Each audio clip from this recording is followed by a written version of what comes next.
À l'heure actuelle, la consommation d'alcool se fait en général lors des réunions de famille, des soirées entre amis ou en prenant un verre de vin ou une bière en rentrant chez soi après une dure journée de travail. Ainsi, l'alcool est souvent associé au plaisir. Pourtant, si vous buvez régulièrement de l'alcool, vous devez absolument lire ceci. Advertisement: play current time minuit, duration time minuit, remaining time minuit, stream type live loaded, 0% progress, 0% minuit, full screen minuit, mute et playback ratin, subtitles off, caption of chapters raters undefined. En effet, la consommation régulièrement d'alcool, même s'il s'agit d'un verre par jour, peut entraîner une dépendance ainsi que des troubles de santé.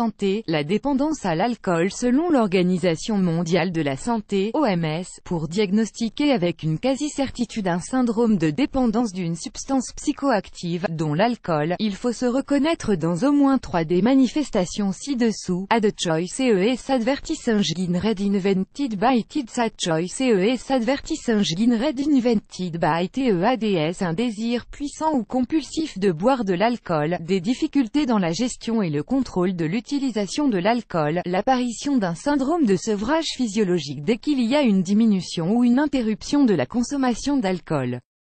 Cela s'illustre par des troubles cardiaques, une anxiété, un phénomène de panique, une sensation d'oppression, etc. Un phénomène de tolérance face à l'alcool, il faut toujours augmenter la dose, un abandon progressif des autres sources de plaisir et d'intérêt au profit de la substance, la poursuite de la consommation d'alcool alors qu'il y a une dégradation des liens sociaux et familiaux, et une détérioration de la santé, des problèmes financiers, etc. La dépendance à l'alcool diffère selon chaque personne et son rapport intime avec l'alcool.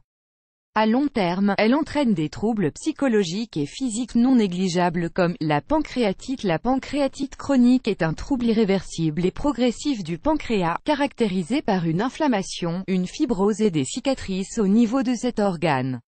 Plusieurs facteurs sont en cause dans le développement de cette maladie, mais l'alcoolisme est le facteur de risque le plus important chez les adultes. Par ailleurs, une étude réalisée par le département de chirurgie gastro-intestinale de l'hôpital universitaire de Karolinska, Stockholm, Suède, et publiée dans le British Journal of Surgery révèle que la consommation de quantités importantes de boissons fortement alcoolisées lors d'une même occasion augmente considérablement le risque de souffrir d'une pancréatite aiguë, une inflammation rapide du pancréas.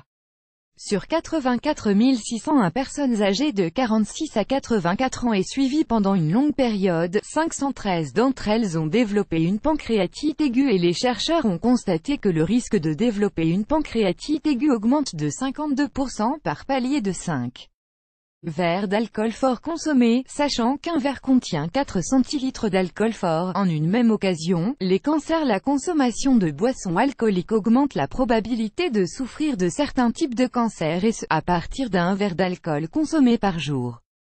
En effet, l'alcool est classé cancérigène pour l'homme par le Centre international de recherche sur le cancer, CIRC, à cause de l'éthanol contenu dans les boissons alcoolisées, qui est transformé dans l'organisme en composé favorisant le développement de cancer. L'alcool augmente notamment le risque de souffrir de cancer de la bouche, de l'œsophage, du sein, du foie, du pancréas et du côlon. Ce risque augmente dès lors que l'alcool est associé au tabac et à un mode de vie sédentaire. La dépression. Une consommation excessive d'alcool est souvent associée à des troubles psychiques tels que l'anxiété et la dépression. Il s'agit d'un cercle vicieux dans lequel l'alcool mène à la dépression et la dépression à l'alcool. Ainsi, bien que sur le moment l'alcool puisse sembler être une solution à une forte anxiété au vu de son caractère désinhibant, à long terme il peut être à l'origine de comportements dépressifs et suicidaires. D'après le neurobiologiste Jean-Paul Tassin, l'alcool affecte la noradrénaline, qui joue un rôle sur l'excitation, la vigilance et le sommeil, et la sérotonine, qui favorise la régulation de l'humeur et de l'émotivité. Ainsi, comme la sécrétion de ces deux neuromodulateurs est perturbée, une personne sous alcool n'a plus la notion du danger et elle souffre de troubles de l'humeur, la poussant alors à des comportements à risque. Ad choice ES advertising red invented by TED choice ES advertising red invented by TEADS. Les maladies du foie. L'abus d'alcool favorise le développement de maladies du foie dont l'hépatite alcoolique, la cirrhose ou encore la stéatohépatite alcoolique ou maladie du foie gras alcoolique. Cette substance composée d'éthanol est à l'origine d'un stress oxydatif du foie, d'une inflammation et d'une altération de la fonction hépatique. Ainsi, les personnes ayant comme habitude de consommer de l'alcool risquent de souffrir d'une maladie du foie. C'est ce que montre une étude scientifique, réalisée par le département des pathologies de l'hôpital universitaire de Copenhague et l'Institut national de santé publique du Danemark. Les chercheurs ont démontré que la consommation quotidienne d'alcool est associée à un risque accru de cirrhose. 257 hommes et 85 femmes ont développé une cirrhose alcoolique sur 55 917 participants à l'étude avec une consommation moyenne de 14 verres par semaine. Par ailleurs, les scientifiques ajoutent que plus la consommation d'alcool débute tôt, plus le risque de cirrhose alcoolique augmente, plus grand que.